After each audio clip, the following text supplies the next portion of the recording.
Hello, good morning, and welcome to Thoughts and Updates. Here we are once again in autumn in a lockdown.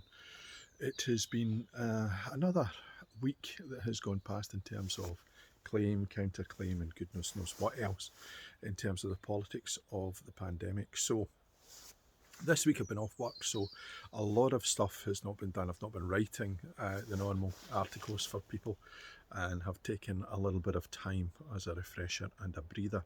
So there's not much as far as that's concerned to update on, but lots of thoughts and thinking over the last 7 days, particularly over the issue of resilience. More of that later. However, a few things have happened over the course of the week which I think are worthy of comment. Now, in Scotland, we had the announcement on Wednesday that parts of this country are going into some form of more severe lockdown.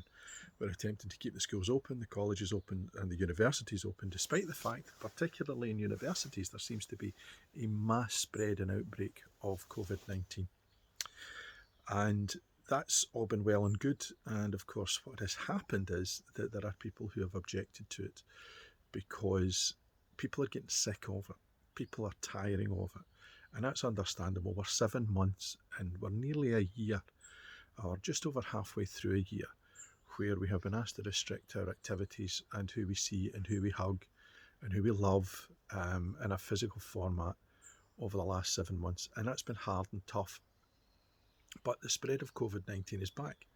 We can call it a second wave. We can call it a lingering, malingering doubt that has been hanging about. We can talk about herd immunity and having to live with the virus. But the reality is that we are now seeing people being infected by, including my own partner's stepdad, who has had to self-isolate for the last couple of weeks, and he's had COVID-19. My own daughter, Kira, has had COVID-19 before, so it's been at my door.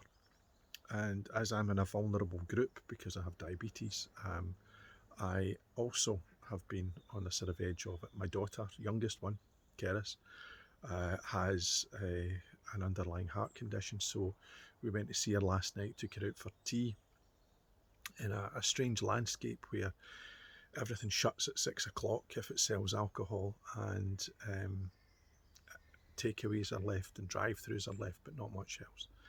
It's all a strange kind of world to be in and a strange kind of place to be part of, but that's where we are. And when you hear the tragedies of people, somebody put in Facebook, I think it was this morning or late last night, that they'd lost their mother and they'd lost a friend and a relative to COVID-19. So don't dump ice in the middle of George Square. That's because the ice that was left in bars on Friday or Saturday night, I think it was Friday night, was dumped outside the city chambers in Glasgow in protest at what was happening. Do you know what? People die of this. It's important that we wear face masks, we cleanse our hands, we stay apart, we don't meet up in badly ventilated places, and we don't meet up at homes until such times as we get this thing under some form of control. Because if we don't, people die. And it's not sitting there going, oh, we'll go and get all the bad people. It's going to get all the people that we love, all the people that we want to avoid getting it. And it's going to rip right through the country and right through our communities and right through our families if we don't play by the rules. It's not about control. It's not about controlling people. It's not about trying to get people to conform to anything other than saving each other. I don't get it at times. Although I've read lots of QAnon nonsense, and I have read lots of people putting up, like, with somebody in a Kilmarnock chat on Facebook yesterday about it was just a hoax, it didn't exist, based on very little, if any, scientific evidence, but lots of assertions about things which make no sense for one simple particular reason. You are asking people to do something that is putting themselves at risk. So do us a favour, take the mask off, volunteer to go and work in the front line, and go demonstrate to all of us that this is a hoax. Take your own life out to the front line, because there are too many cappuccino socialists who are sitting somewhere moaning and gurning and going on about how it is this and how it is that, but in actual fact don't take What I would suggest is exactly what they should do, the risk of proving everybody else wrong. And you know why? Because they don't have the courage of their own convictions. That's why. So if they don't have that courage, why should we?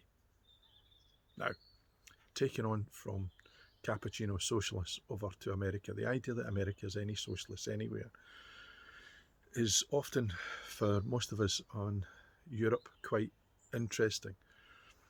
Because if Joe Biden's a socialist, then I'm a raging communist. That's just utter nonsense. The return from his appalling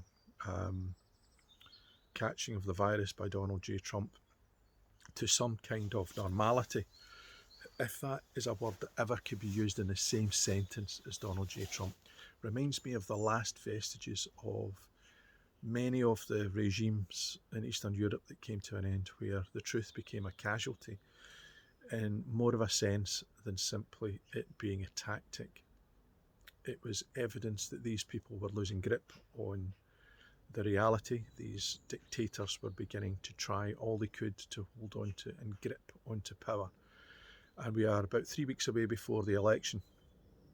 And what will happen, I've got no doubt, at that election, as I've said before, is one of two things. Donald Trump rides in and takes it just and no more on a narrow margin, potentially similar to what happened in 2016, where the popular vote goes to the Democrats, but the college vote goes to the Republicans and goes to Donald J. Trump. If Trump wins, it's not just a crisis for the American people, it's a crisis for the Republican Party, because you are tethered to that tombstone for the next God knows how many years.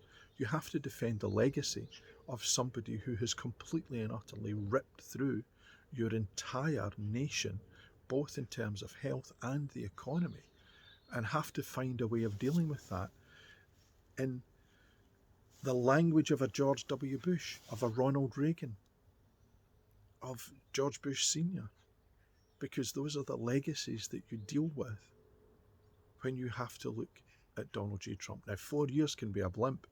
8 years is a new legacy. Or alternatively, what happens is that Joe Biden comes in a complete landslide, because, as we saw on the White House lawn, when you say that 2,000 people are going to turn up and only 500 do, there's a possibility that your numbers are completely skewed on everything. But you can't drop the ball. You have to be very, very resilient. You have to keep going.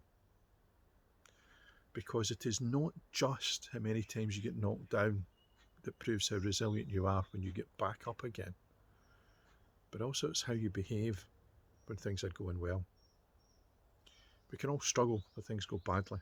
We can all have doubts and difficulties when things are not going our way.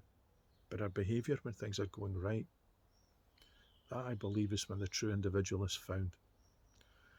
That is when people are put to a point where they can demonstrate their humility, demonstrate their ability to understand others and be charitable. Or they can kick and they can scream and they can go for people. And therefore the true individual behind the mask comes out, because the mask is completely slipped. So, resilience in terms of the Biden campaign, resilience in terms of us all, is something that's really important. If there's somebody you know who is struggling because of COVID-19, because of isolation, then do them a favour, and in turn yourself one, by reaching out, doing some kind of kindness today that nobody knows anything about. Because if you get found out, it doesn't count. So go off and be kind. And no matter what people do to you, smile. Take the next step. And apart from the fact it annoys them, it also is the right thing to do. Because when things are good and things are bad, all you have is who you are and who are around you. So till next week, bye for now.